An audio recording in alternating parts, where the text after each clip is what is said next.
Peace and love YouTube. It's your boy Soul Asher, and today I'm going to release to you my evasion build on my Tamer. This is going to cover my skills and my gear. I'm going to tell you that the pros and the cons of this build. The cons is that eventually you will have to switch from evasion to like a pure AP build because Tamer is very low HP, and the more AP that people tend to get in this game, the easier Tamer is going to get one shot. So this evasion build is viable now, but eventually you will have to switch to a pure AP build. So that's going to be like 2 patches from now probably, once people start reaching those 270 260 brackets. Up until then, this build should be really viable. Like I said, we're going to be waiting up until a little bit past Kama Sylvia, towards the middle or end of Kama Sylvia, towards the Dragon patch. So we'll have a couple of months that this build will still be viable. And right now, this build counters most AP classes. Pretty much every AP class I can contest with, unless they are to a point where they are just one-shotting me. Because like I said, I mean, if they're one-shotting you, there's no countering that. But Tamer just has a very low HP. So that being said, this build is going to allow me to counter most builds except for pure DP build. Pure DP builds, I won't have enough AP to burst them, but you can supplement that. You can supplement your evasion offhand for a maneuver, and that's what will kind of allow us to be viable, but you'll have to have 2 offhands for that. You're going to need that maneuver anyway for when you go pure AP Tamer. But as of right now, this build, again, it's a very good transitioning build, and it's very good in the current meta.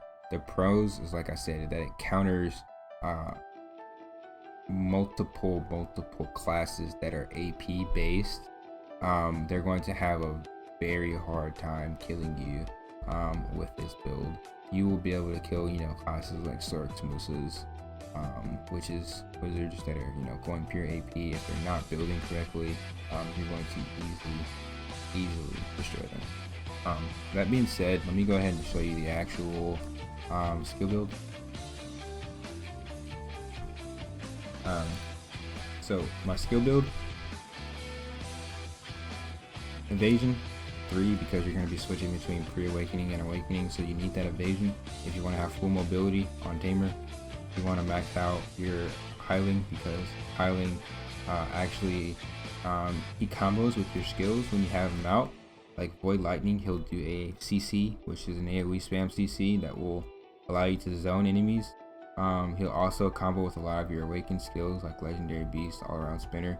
He does multiple animations with your skills that will add more damage to your overall damage output. Flash, Stance, or Flash Bolt Thrust, and then Flash Stance Shift. These 3 skills are very good when switching from, like let's say you switch from Awakening with a Bolt Shell into a Flash. You can raise your Awakening, or raise your accuracy skill, and then switch back to Awakening to actually finish the damage. Bolt and Jolt are used to actually combo from Awakening to pre-Awakening.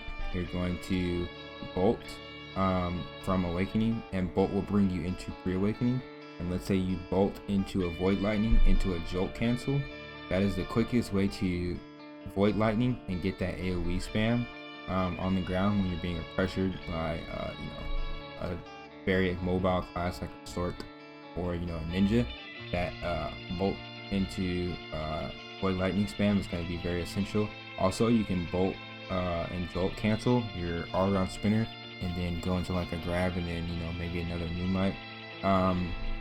Basically just saying that Bolt Jolt is a very good combo skill. Absolute Bolt Wave before Jolt, because Bolt is just the first hit of it, and it's 100% crit. Void Lightning, obviously like I said, it's AoE spam when paired with piling. It's going to allow you pressure while also blocking. That once that AoE spam comes out from your Hiling, that's going to allow you to zone enemies and take control of the battlefield. No one's going to step foot in your zone if they're smart, and if they do, they'll get permanent CC. That being said, it's also a super armor while the skill is off of cooldown. So again, this is a very good skill to use when you're being pressured. Fearful Trembling can be used as more AoE spam to stun an opponent. It can also be used as combo extension. Stunning an opponent, getting to their backside can allow you to do massive damage. It's also super armored. That being said, once you use your skill add-ons correctly, you can use Fearful Trembling, and that will also raise your PvP attack. So this will essentially give you a huge damage boost, and this is why you want Fearful Trembling max.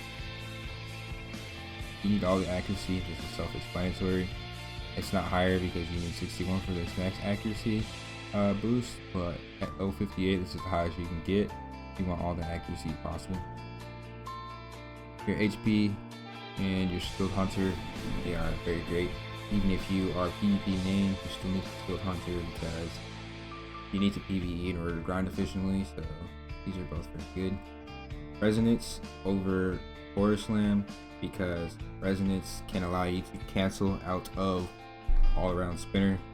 Resonance can be used into Bolt Jolt.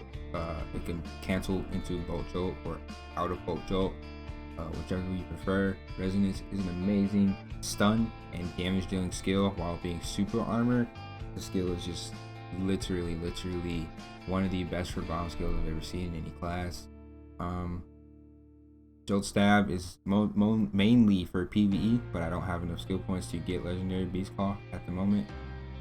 Legendary Beast Claw may potentially be an option further down the line because it is in super armor advanced and it can allow you to maybe bait opponents.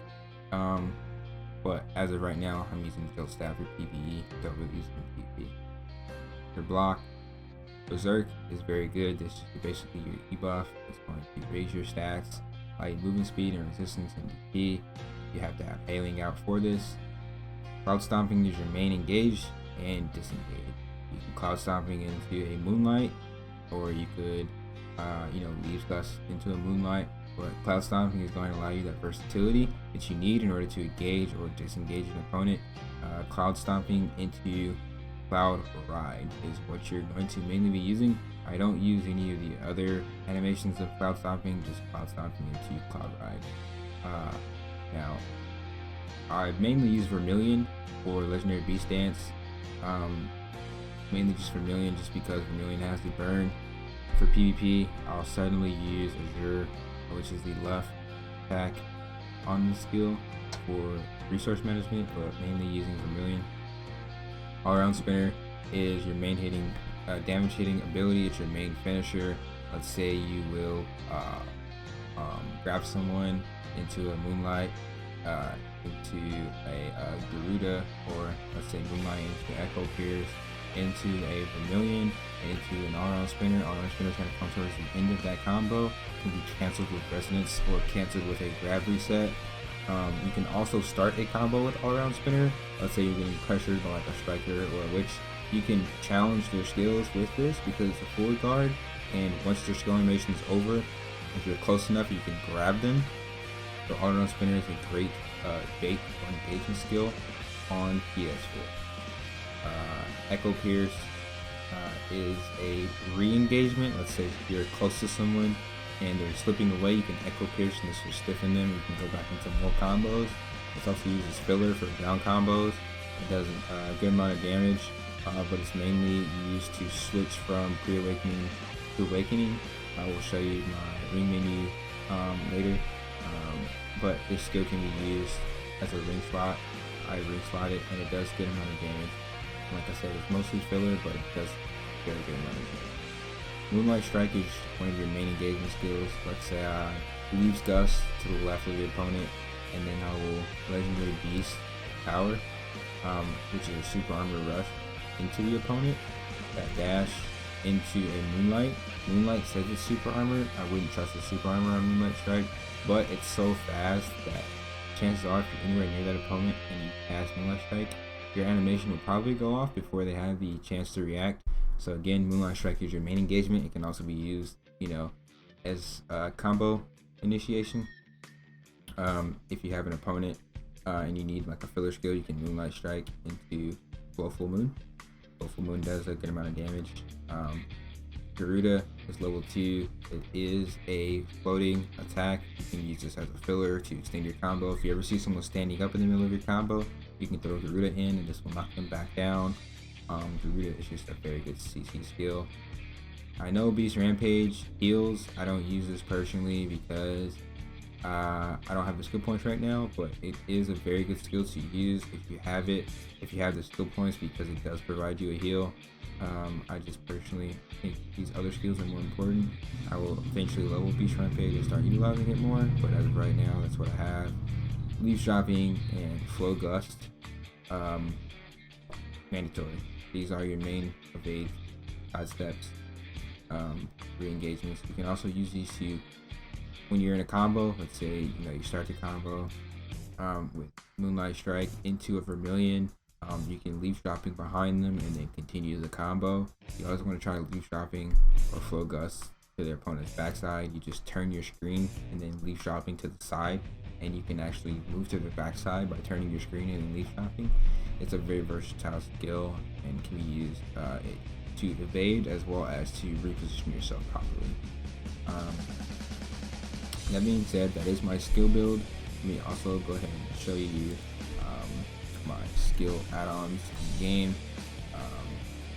Walk over here to the skill instructor. My skill add-ons are Bolt Wave, Accuracy, Attack Speed, Bolt Wave, PvP Attack, Attack Speed, Triple Trembling, PvP Attack, Crit, Auto Spinner, PvP Attack, Attack Speed, Movement Speed on Moonlight Strike, and Legendary Beast, Crit, Hit, and Attack Speed. You can see a trend here. There is maximum amount of attack speed slotted on my skills because Tamer just needs as much attack speed as you can possibly get. That way you can combo more efficiently. Attack speed is just mandatory for Tamer. Now, after those skill add-ons, we are going to go to the skill build. This is my current setup. My blue coral is holdover and my red coral is holdover, and my Liberto is good. It's a cheaper version. I didn't want to go for Darker yet because I have 3 characters to gear: my Mystic, my Wizard, and my Tamer. My priority right now is my Mystic, second priority is Wizard, and Tamer is third priority. That being said, both of my other characters have Darkers. I will eventually come back to Tamer because Tamer is less viable as a class than Mystic and Wizard. It has to take third priority. My Mystic is very good in medium scale PvP, small scale PvP, and PvE. Tamer is very good in small scale PvP, so I'll be using it for that, and my Wizard will be used for large scale PvP. But that being said, the reason I have this gear currently where it's at is because I'm gearing 3 characters. The way that I want my gear on my Tamer eventually, up until the overall AP shift, is going to be Earrings of Silver Magical Powers with a Centaurs, with a Zarka, a Dandy, a Tet Rosar. I would Tet my Rosar before I Tet my Nuver, because the Nuver is more of a situational weapon that you can use versus fewer opponents, but you can very definitely burst opponents with a Nuver, but it makes you so much more squishy currently than using the Rosar. The Rosar has so much more DP and evasion that the Rosar is just an amazing skill. Amazing item. I'm going to Tet that first. Obviously the Sicils with the Kaposha ring. If you don't have a level 61, you will not be able to get the Kaposha. You'll have to go for 2 Tri-Crescents. I have a 61, so that's why I have the Kaposha. Tri-Crescents, obviously. That is my gear setup. That was my skill add-ons and my skill build. If you have any questions about the game, about the build, please let me know. I can definitely try and answer them for you. However, that is a brief breakdown of my Tamer Evasion build. Peace. I love you guys.